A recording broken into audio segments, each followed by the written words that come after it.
அருமை அண்ணன் டாக்டர் மாசிலாமணி அவர்களே, சேகர் அவர்களே மற்றும் இந்த நிகழ்ச்சியிலே கலந்து கொண்டு சங்கர் அவர்களே, தமிழரசன் அவர்களே, சத்யா சின்னதுரை அவர்களே, ஜெயராமன் அவர்களே, துரை அவர்களே, பிரகாஷ் அவர்களே, பெரியாராக வாழும் அம்பேத்கராக வாழ்ந்து கொண்டிருக்கும் அண்ணாவாக வாழ்ந்து கொண்டிருக்கும் முத்தமிழறிஞர் கலைஞராக இன்றைக்கு தமிழகத்தை ஆண்டு கொண்டிருக்கக்கூடிய எங்கள் நெஞ்சமெல்லாம் நிறைந்திருக்கக்கூடிய தலைவர் மாண்புமிகு முதல்வர் முத்துவேல் கருணாநிதி ஸ்டாலின் அவர்களுடைய 72வது பிறந்தநாள் விழாவை முன்னிட்டு சிறப்பாக நடந்து கொண்டிருக்கக்கூடிய இந்த மாபெரும் பொதுக்கூட்டத்திற்கு சிறப்புரையாற்ற வருகை தந்திருக்கும் எங்களுடைய அரசியல் வழிகாட்டி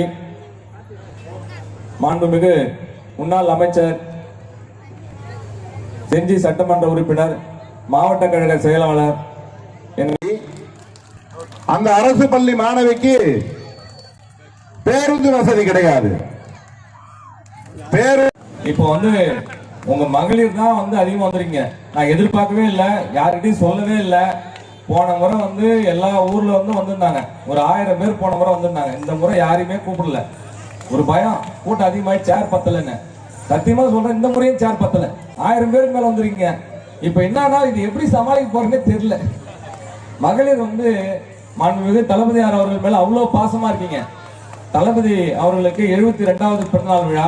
உண்மையிலே மாவட்ட கழக செயலாளரோடு நாங்கள் நேரில் அண்ணா அறிவாலயத்துக்கு சந்திக்க போயிருந்தோம், வாழ்த்து தெரிவிக்க போயிருந்தோம். ஒரு சினிமா ஸ்டாரை விட அவ்வளவு அழகா இருக்காரு, ரோசா பூ மாரி இருக்காரு எங்க தலைவர். பார்த்து பார்த்து பூரிச்சோம். மகளிர் உங்களுக்கு உரிமை தொகை, உங்களுக்கு புதுமை பெண் திட்டம், உங்களை தான் மகளிர் தான் அவர் பெருசா மனசுல நினைச்சிருக்காரு. உங்களுக்கு எல்லாம் அப்பாவா இருக்காரு. இப்போ எல்லாருமே அப்பா அப்படின்னு கூப்பிடுற அளவுக்கு மகளிர் ஒவ்வொரு வீட்டுல இருக்கிற பெண்களும், கல்லூரி படிக்கிற பெண்களும், எனக்கு இந்த மாதிரி குடும்பத்துல கூட எங்க அப்பா உதவி செய்யல, நீங்க உதவி செய்றீங்க அப்படின்னு அப்பான்னு கூப்பிட ஆரம்பிக்கிறாங்க. அதுதான் எங்க மகளிருடைய நெஞ்சில் குடியிருக்கும் எங்கள் மாண்புமிகு தளபதி. அவருக்கு ஒரு பிறந்தநாள் வாழ்த்து தெரிவிக்கலாம். நீங்க கையில வச்சிருக்கிற படம், எல்லாருமே கையில தளபதி படம் வச்சிருக்கீங்க, உயர்த்தி காட்டுங்க. நன்றி.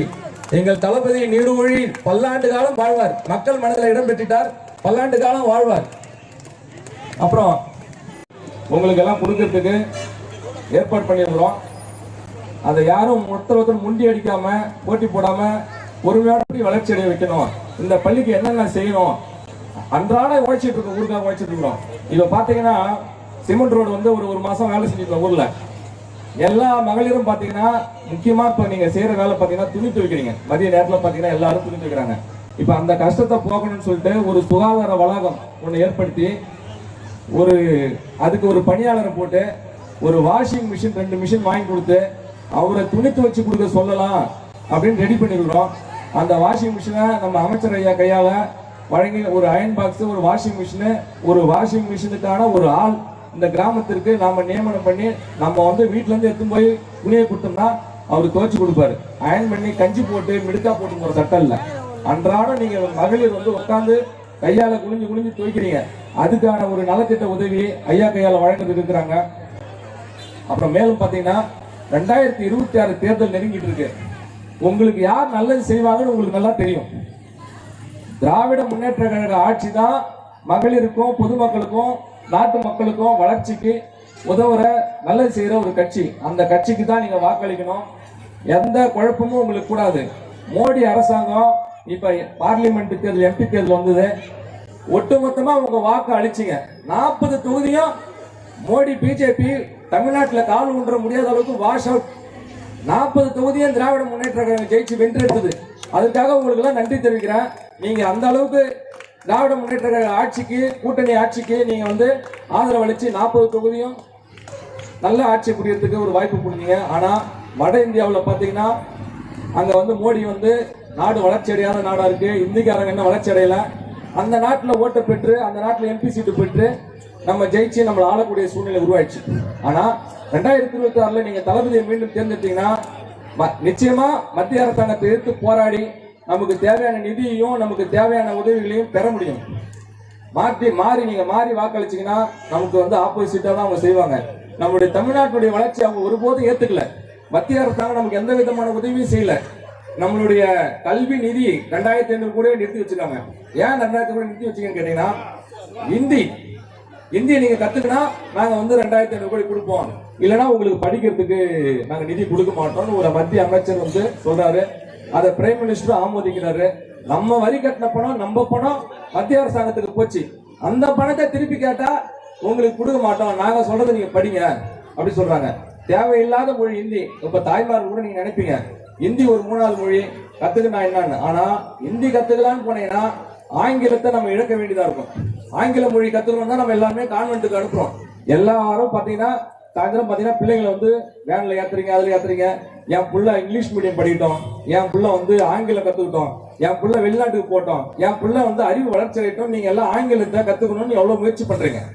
நான் கூட என் பொண்ணு ஆங்கில பள்ளியில் தான் சேர்த்தேன். நல்ல ஆங்கிலம் ஃப்ரீயா பேசுவாங்க. இத மாதிரி வடநாட்டுல யாரும் ஆங்கிலமே பேச மாட்டாங்க. அங்க போனீங்கன்னா எல்லா இடத்துலயும் ஹிந்தியில தான் எழுதி இருக்கும். போலீஸ் ஸ்டேஷன் போனா கூட போலீஸ் ஸ்டேஷன் இங்கிலீஷ்ல இருக்காது, வெறும் ஹிந்தியில தான் இருக்கும். நம்மளால படிக்க முடியாது.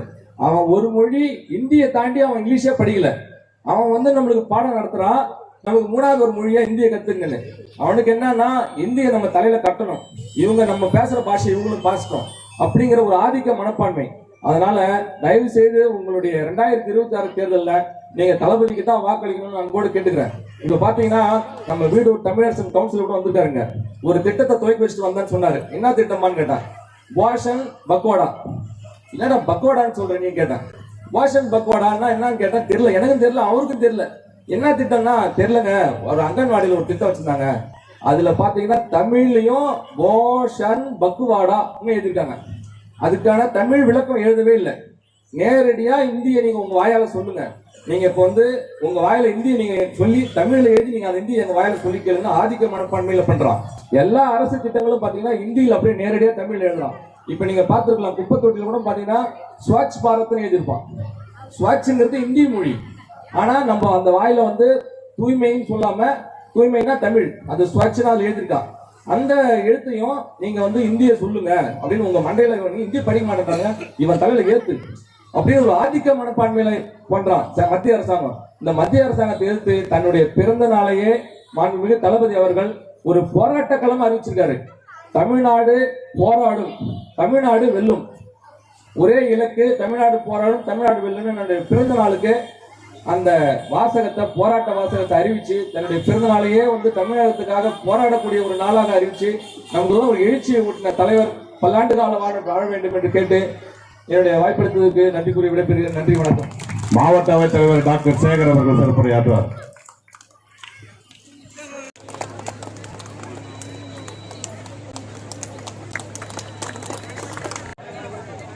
நம்முடைய முன்னாள் அமைச்சரும் மாவட்ட கழகத்துடைய செயலாளருமான அன்பிற்கு மரியாதைக்கு உரிய செஞ்சி KSM அவர்களே, சிறப்புரை ஆற்ற வருகின்றிருக்கின்ற நல்ல கருத்துக்களை வழங்கி நமக்கெல்லாம் ஒரு ஆக்கம் ஊக்கம் தர இருக்கின்ற அன்பிற்குரிய சகோதரர் தலைமை கழக பேச்சாளர் எழும்பூர் கோபி அவர்களே, எனக்கு பிறகு நல்ல கருத்துக்களை வழங்கி நம்ம எல்லாம் சிந்திக்க வைக்க இருக்கின்ற நம்முடைய முன்னாள்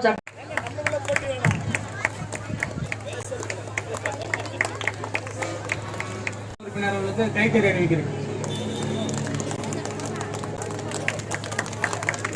வருகை தந்து அமர்ந்திருக்கக்கூடிய மண்ணின் மைந்தர், மக்கள் சேவகர், என்னை போன KS மஸ்தான் அவர்களே, இந்த நிகழ்ச்சியிலே எனக்கு முன்னால் பேசிவிட்டு அமர்ந்திருக்கக்கூடிய, நேரமில்லாத காரணத்தால் சுருக்கமாக பேசி அமர்ந்திருக்கக்கூடிய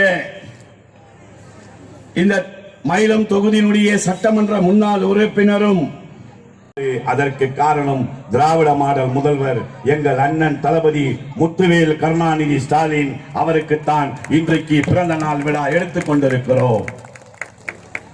2 ரூபாய்க்கு போடணும் போட்டார். இப்ப முதலமைச்சரா பதவி எடுத்துக்கிட்டவன எல்லாம் அவங்கவுங்க ரூமுக்கு போகணும்.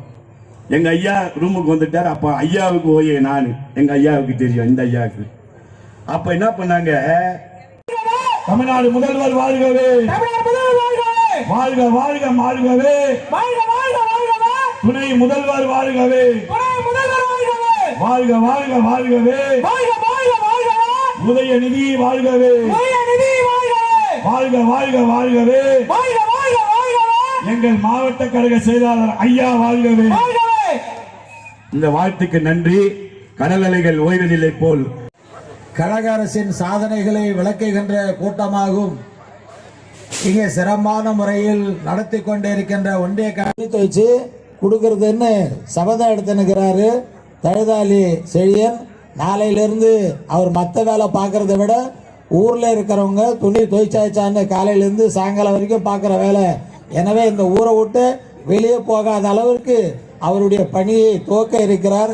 எனவே அவரை பாராட்டி இந்த நிகழ்ச்சியை நடத்துவதற்கு ஒத்துழைப்பு கொடுத்த அனைவரையும் மேலும் ஒரு முறை பாராட்டி இன்றைக்கு மத்திய அரசாங்கம் ஆண்டு கொண்டிருக்கின்ற மோடி அவர்களால் இன்றைக்கு நாட்டிலே இழைக்கப்படுகின்ற அநீதி, இந்த நாட்டு மக்களுக்காக நன்மை செய்யக்கூடிய ஒரு ஆட்சி அமைய வேண்டும்.